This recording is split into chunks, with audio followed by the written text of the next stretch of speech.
dangerous moment with a narcissist is not when they're angry, attacking, or discarding you.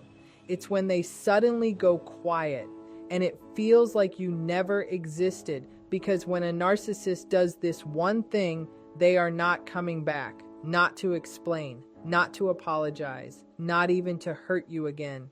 And most people don't realize it until it's already over. If this resonates, if you felt that eerie silence and wondered why it hurt more than the chaos, pause for a moment, take a breath, and stay with this conversation, because understanding this moment is often the turning point where your healing finally begins.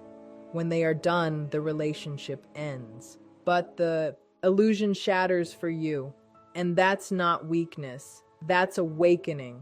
When a narcissist is truly done with you, there is no explosion, no dramatic exit, no final argument that gives you clarity.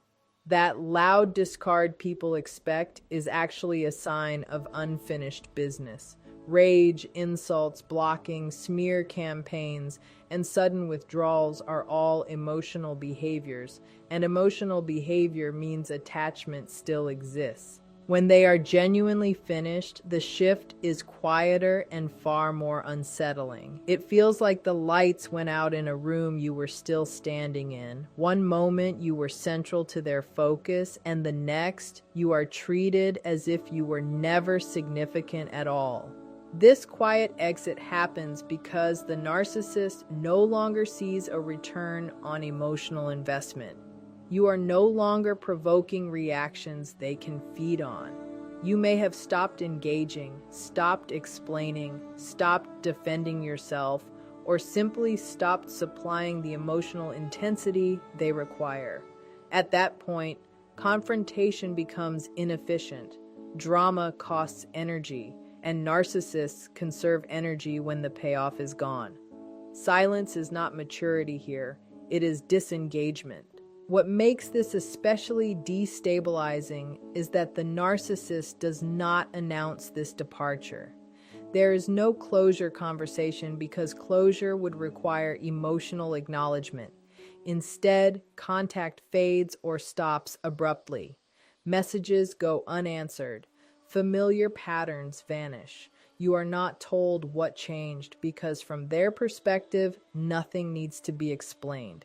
They have already emotionally relocated.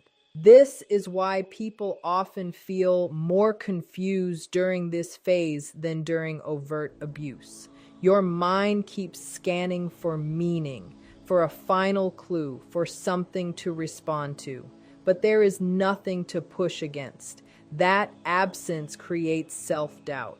You start questioning whether you imagined the connection, whether you mattered at all, whether you did something unforgivable. That confusion is not accidental. It is a byproduct of being discarded without narrative. The quiet exit also protects the narcissist's self-image, leaving loudly risks exposure, conflict, or accountability. Leaving silently allows them to preserve the fantasy that the relationship simply dissolved on its own.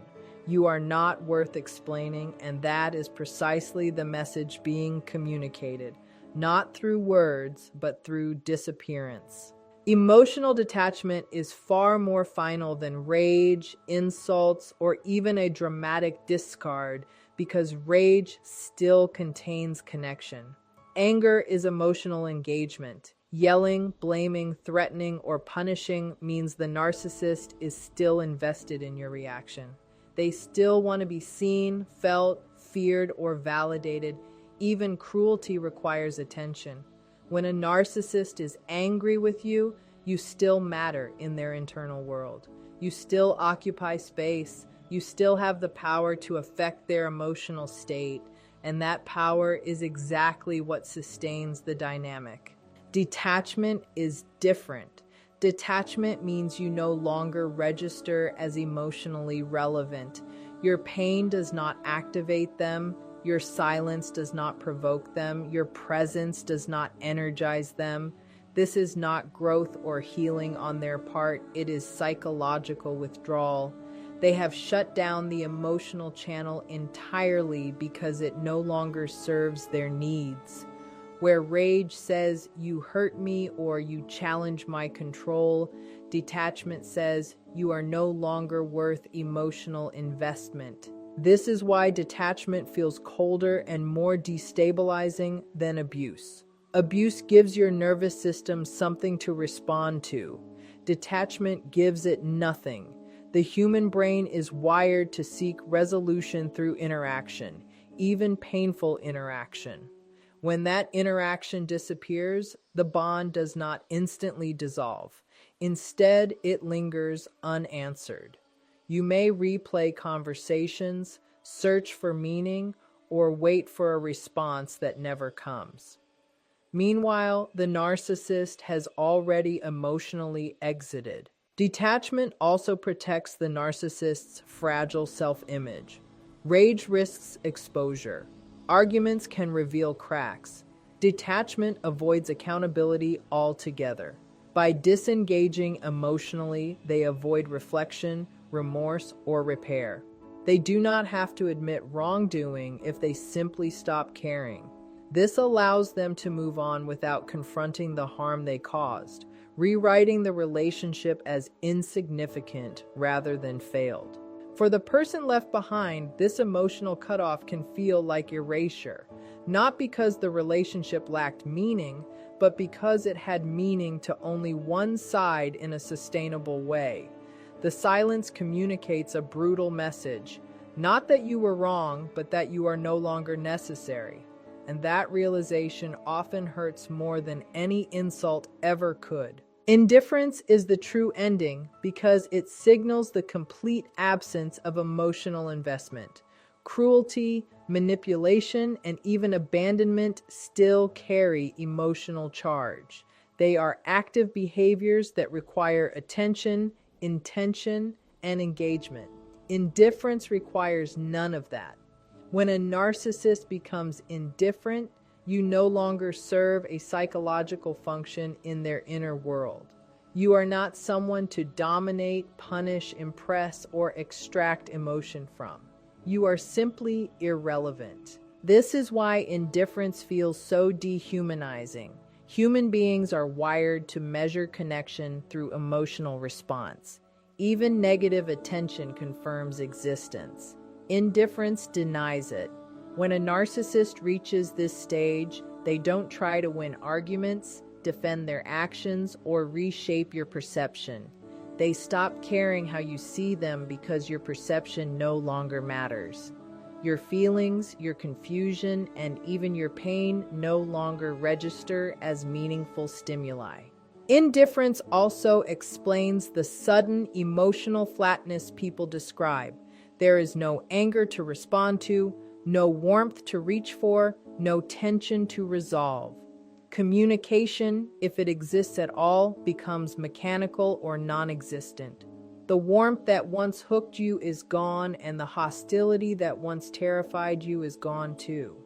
What remains is emotional emptiness. This is not peace, it is absence. For many survivors, this phase triggers a deeper grief than the abuse itself. Abuse allows you to believe the relationship still has emotional substance, even if it is toxic. Indifference forces you to confront that the emotional reciprocity you were fighting for never truly existed. The bond you felt was real to you, but it was conditional and replaceable to them. Indifference also serves a protective function for the narcissist. It prevents introspection. Caring, even negatively, could lead to guilt, shame, or responsibility. Indifference shuts those doors completely.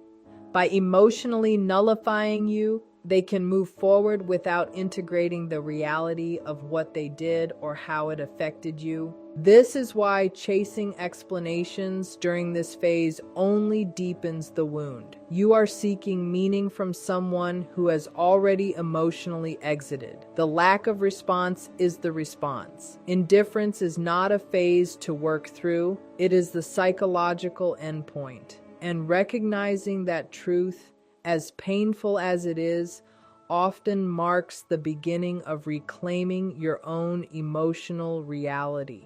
Narcissists do not stop engaging because they suddenly gained insight or emotional maturity. They stop because they have secured replacement supply. This is one of the hardest truths to accept because it dismantles the hope that their disappearance means reflection, remorse, or growth. In reality, their emotional system is transactional.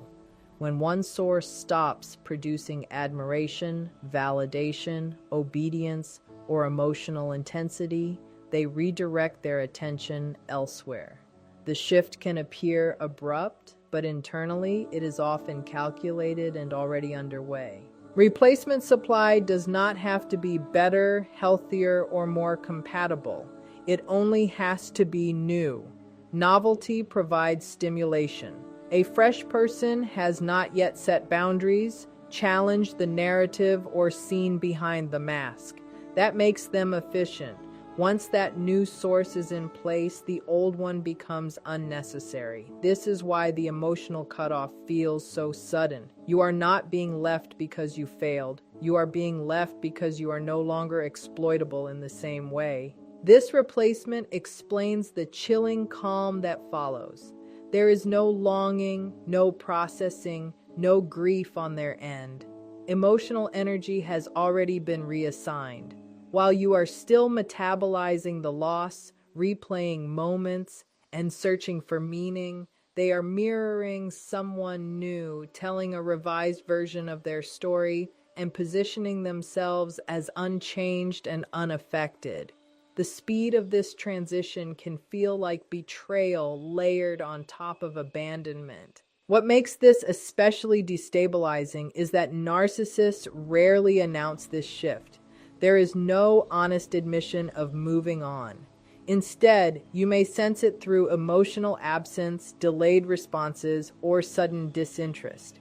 If confronted, they may deny it or minimize it because transparency would expose the mechanics of their behavior.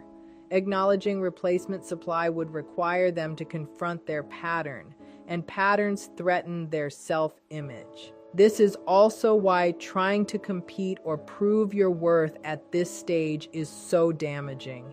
You are no longer in a relational dynamic. You are in a supply economy you did not agree to. Their departure is not a verdict on your value or your replaceability as a human being. It is evidence of how they regulate themselves emotionally. Once the function you served is outsourced, the attachment dissolves without ceremony, leaving you to process an ending they already abandoned internally. Closure is never given when a narcissist is truly finished because closure requires recognition of impact. And recognition threatens their self-concept. To offer closure, they would have to acknowledge that something real occurred between you, that emotions were involved, and that their actions had consequences. That level of acknowledgement introduces accountability, and accountability destabilizes the carefully constructed narrative they live inside. So instead of ending things with clarity, they end them with absence. This lack of closure is not accidental or careless. It is protective. By refusing to explain, discuss, or process the ending, the narcissist maintains psychological control even in disengagement.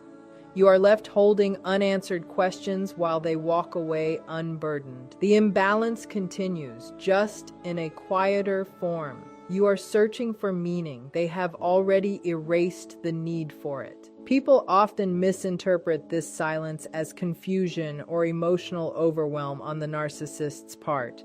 In reality, it is avoidance. Conversations about endings invite reflection, and reflection invites shame. Rather than risk that internal discomfort, they opt out entirely. Messages go unanswered. Attempts to talk are ignored or met with vague, dismissive responses. The door is not slammed shut. It is left hanging open just enough to keep you suspended. This suspended state is deeply distressing because the human nervous system seeks resolution. You may replay interactions, rewrite texts in your head, or imagine one final conversation that will make everything make sense. But closure from a narcissist is a contradiction. They are invested in protecting themselves, not in helping you heal. Any explanation they might offer would be self-serving, distorted, or incomplete, and often more confusing than helpful. The absence of closure also allows them to rewrite the story privately. Without a final conversation, there is no shared ending, only their version and your questions. They can minimize the relationship, deny its importance, or recast themselves as the reasonable one who simply moved on. You are left without a narrative anchor, which can make the loss feel unreal and invalidating. Understanding that closure will not come from them is a painful but necessary shift. The silence is not a puzzle to solve, it is the conclusion. The clarity you are seeking cannot be extracted from someone who refuses to emotionally acknowledge what occurred. When you stop waiting for answers from them, you begin the slow process of generating your own meaning, grounded not in their absence, but in your reality. Your confusion is not a personal failure or a sign that you are weak. It is evidence of psychological whiplash created by a sudden emotional disappearance. When a narcissist is done, the ending does not follow normal relational rules. There is no gradual distancing, no honest conversation, no mutual understanding. Instead, the emotional connection collapses without explanation, leaving your mind trying to reconcile two incompatible realities, the intensity that once existed and the emptiness that followed. This confusion arises because the bond was built on inconsistency. Periods of attention, intimacy, or validation were followed by withdrawal, criticism, or distance. Your nervous system adapted to this unpredictability by staying alert, searching for patterns, and trying to anticipate their shifts. When the narcissist finally disengages completely, that system doesn't shut off. It keeps scanning for cues that are no longer coming. The silence becomes louder than any argument. Many people mistake this confusion for lingering attachment or a failure to move on. In truth, it is the residue of emotional conditioning. You were trained to respond, to repair, to self-correct in order to restore connection. When there is no longer anything to respond to, your brain fills in the gaps with self-doubt. You may wonder if you misread everything, if you imagined the closeness, or if you were somehow responsible for the abrupt ending. That questioning is not insight, it is disorientation. The narcissist, meanwhile, is not confused. Their clarity comes from emotional disengagement, not understanding. They did not process the ending, they exited it. That asymmetry is what creates the imbalance. One person is left trying to make sense of a story that ended without a final chapter, while the other has already replaced the book. This is why your confusion often peaks after contact stops, not before. The absence of stimulation removes the familiar chaos that once kept you focused outward. Without it, the mind turns inward, searching for coherence. But coherence cannot be found in a dynamic that was never built on emotional reciprocity. Recognizing that your confusion is a predictable response to an unnatural ending is crucial. It shifts the question from "what is wrong with me?" to "what happened to me?" That reframing is often the first step toward regaining psychological footing, because it places the confusion where it belongs, as a consequence of emotional abandonment, not a reflection of your worth or perception. The silence that follows is not calm, mutual space, or emotional peace. It is deliberate. When a narcissist goes silent after being done with you, That silence serves a function. It allows them to disengage without confrontation, avoid accountability, and maintain a sense of control without having to actively exert it. Silence becomes a strategy, not a reflection of inner stability. This strategic silence works because it shifts the emotional burden onto you.